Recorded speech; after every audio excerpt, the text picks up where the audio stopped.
Hey y'all, welcome back. I'm Jeff Hockman with SRL Solutions, Self-Reliance Through Preparation.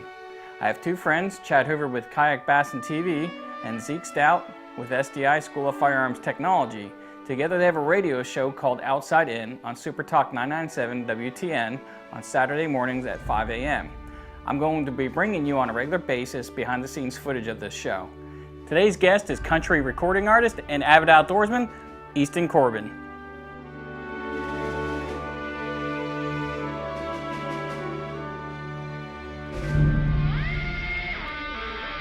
Hey, Chad. What's up, Zeke? You know what time it is? It's time to bring the outside in. Ew. Yeah. We're going to have to finish that. Like, seriously. After about 10, 15 more times of doing it, because it's working. So welcome back to the Outside In Show. So, Zeke. Yes. So last week we talked about bow hunting, or we tried to. We tried to. We got off topic pretty substantially. Shouldn't we just every week say last week we got off topic? Well, yeah, but Just I mean, start the I show got like that. text messages, I got emails, I got, hey guys, try to stay on track a little bit. Could you maybe cover one subject? Now, I know we've talked about the fact that we're doing the projectile dysfunction segment. Yeah. And I know we have both professed that we have ADD in the beginning of the show, but we Yes. actually do kind of need to stay on topic a little bit to bring the folks outside inside advice. What does that Something they mean? can- something that they can use to go out in the outdoors, be successful, have more of a rewarding experience. And so we invited a couple of guests in today that might be able to help Did you us. say something? Yeah. My bad. Yeah, okay, sorry. I was watching a football game. We might be able to have a couple of guests on the show at some point that can do that. Yes. Rather than get run off track by us. And so Because we can't. yeah, so far I still haven't killed a deer. I've sat in a tree now about 9 times. I've had a couple of does like under the tree.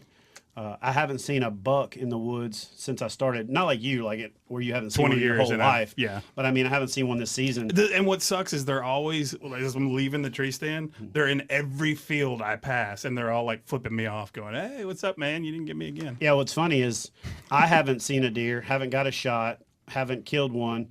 But my girlfriend, one of her daughters, the next door neighbor, and 3 people in my town have killed one with a car. You know what I mean? So I might just want to get a counts. camouflage truck and start driving around. Yeah. Well, the fly fishing guys we had on last week, they just said, quit doing the scent off stuff. Quit doing everything I'm doing. I'm going to show up in blue jeans and a bright T-shirt. I'm going to like eat food that smells really bright. I'm going to wear cologne, and I'll probably have bucks come out of the woodwork. And by cologne, do you mean that right guard that Yes. you normally wear? No, Okay, Old cool. Spice, Old Spice. original. Aqua Velva. You know, where you pull a little gray cap off and you dump just like half the bottle in your hand. You smell like your grandpa. Exactly. Yep. Well, my grandpa doesn't smell like that. My grandpa smells like old cheese. You know, that cheese you put in catfish traps. You know what I'm talking about? Like Yes. he's done that so long, he actually smells like that now. Hey, you know not what? after he's been dealing with the cheese, but he's like permanently, you know, because he's caught crawfish and catfish and all these things, and he sells crawfish on the side of the road in Louisiana. But he Right. literally has a permanent Cheese smell. cheese, like a rotten cheese. Not Does just it like a make you regular hungry when cheese. you're around them? It's not that kind of cheese. Oh, Not okay. that kind of cheese. Gotcha. All right, so this week I invited a good friend of mine down to the studio. He actually came here from the woods, which is what we're looking for. Nice.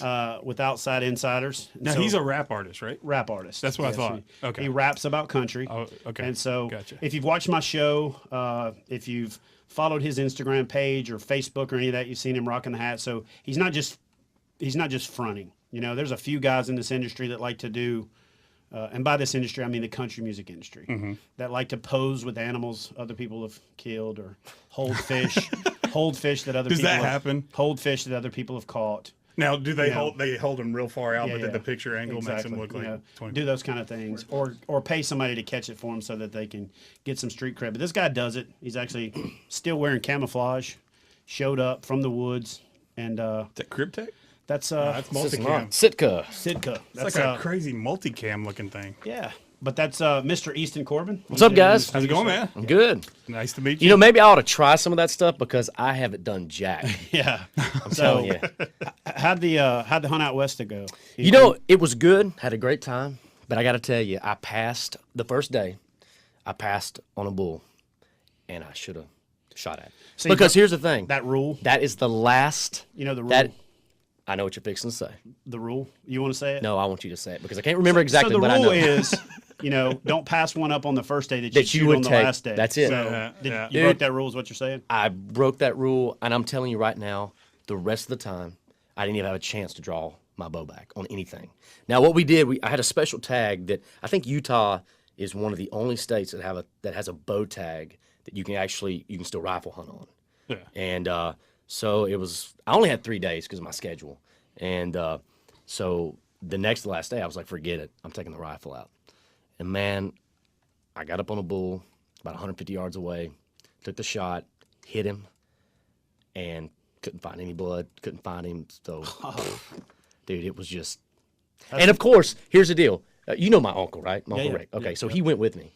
And he stayed a day because I had to fly out for a radio show in Houston. And so he stayed the day after. And, dude, it freaking opened up as soon as I left. Of course. It what opened always up as soon. happens to me. The weather got great because I'm telling you, dude, we had fronts coming in all the time. In fact, the last day, it started sleeting. So how'd Rick do after you left? Well, I think he kind of forgot how to shoot.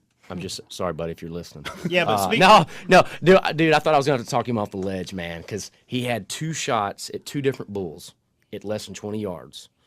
Now wait, did he take the rifle? Because I know No, he's no, died no, in the no. wool. He's diehard traditional. Had his recurve, and man, it's just like he forgot how to shoot or something. And let me just say this: my Uncle Rick is one of the best shots I've ever seen with a traditional bow. It's one of the best shots I've ever seen. I think it's just one of those things that, it's kind of like buck fever or something. I mean, bull fever. bull fever. Exactly. So Easton mentioned that I know his uncle, and that's why I knew that he probably wasn't the guy that was going to pick the rifle up because he is a diehard. Dude, he will not. He's like, I'm He's bow a hunter. diehard, just That's what like I'm the doing. guys that we had Dave. last week that are hardcore fly fishermen. That are pretty much dedicated to that type of fishing. He's that way about hunting. He's and like I said, he's one of the best shots I've ever saw. I still don't comprehend him missing this, but he makes knives and his own sheath and quivers, and he actually makes his bows. Sometimes. I mean, he's one of those guys. Like honestly, when Easton told me about it, I kind of thought it was one of those. He makes them. In other words, he buys the kit, sends it down, stains it, puts a string on it, and says, "I made it." No, he sends me pictures of stuff in process. Yeah, bow stays. Halfway Like a piece of through wood. in the bow stays, and so. When I said at the beginning of the show that we really needed to kind of stay on topic, that's actually the topic I wanted to talk about because I've gotten the itch to start to try the traditional thing. I've killed a lot of animals with the bow. Right. Actually, the 4 biggest bucks that I've killed have all been with a bow. I've passed on quite a few with a rifle, and I've passed on a lot of does with the rifle, and then I use my bow to do my meat hunting to fill the freezer up early on in the season. And so You often use a bow to do your meat hunting? I do. I usually use my bow to do my meat hunting. Usually, I've never seen you use a bow. I'm just when not you a do big your meat rifle hunting. meat hunter. Okay. So again, I generally before the first part of the season's even done, I've got enough meat, and then I can just hunt for fun. Dude, would you quit bragging? and look for a bigger? Would you deer. quit bragging? But He here's is. the thing. Golly, man. But here's the thing. I'm not bragging. I'm blessed. I've got some places where it's literally like shooting a fish in a barrel. It's a couple of farms with. Is that legal? It is, as long as it's not bait. If it's a turnip green patch and they happen to be eating in it, and my deer. No, I was stands talking near about shooting fish in a barrel. Oh no, It sounds fun though. it is. Full auto. Yeah, pyro maybe. So, Yes. but I want to pick up the traditional thing. I want to get into that angle because I got into kayak fishing because it was more challenging and it was harder, and I could get into places and do things that other people couldn't. I got into fly fishing for the same reason. So I've got about a $1,500 to $1,800 compound. I've got about a $1,500 crossbow.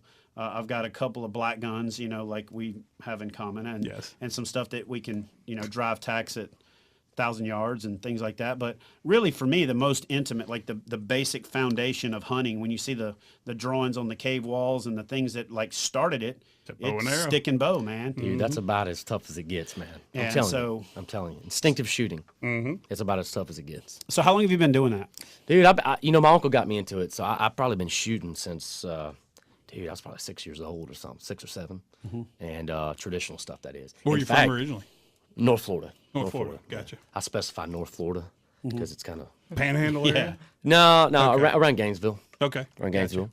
But yeah, dude, it's so much fun, and in fact, I was into that. Dude, I didn't even really get into compound shooting until probably 4 years ago, honestly. And I was always shooting traditional stuff. And in fact, this year I've hunted with my traditional bow more than anything, actually. Now, is it to make it harder? Is it because it's more rewarding? Is Yeah, it because it's just something that you want to do? Dude, I just think it's cool, man. I think it would be cool. I've never shot anything with a traditional bow. So you've been hunting with one since you're 6. Well, no, I didn't You're start now hunting with 42, one until and you're still hunting with. Actually, 52. I 52. Yeah. Okay, cool. 52. Yeah. Holy crap. All right, man. so we'll talk a little bit more about that. We've got to make a break. He's found the fountain of youth. Yeah, I was gonna say it's- I'm gonna buy it Yeah, from him. Here we've got to take a break, and when we come back, we'll talk more traditional bow hunting, big game chasing with Easton Corbin. on the Outside In Show. Super Talk 99.7 WTN.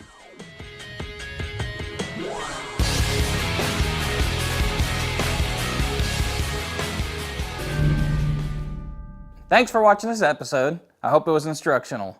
If you could click on the little red button that says subscribe, I'd greatly appreciate it, and you can keep checking back in for weekly updates. I look forward to hearing from you in the comments section with whatever comments or questions you may have and interacting with you, my fans, and get any information to you that I can that's relevant to the question. And if you also want to see something in an episode, I'll be happy to give you credit for it and also get the information together for you. Check me out on Facebook, Twitter, Instagram, Google+, the space station, wherever social media is next. Click on more of my videos to expand your knowledge and become more self-reliant as we learn together.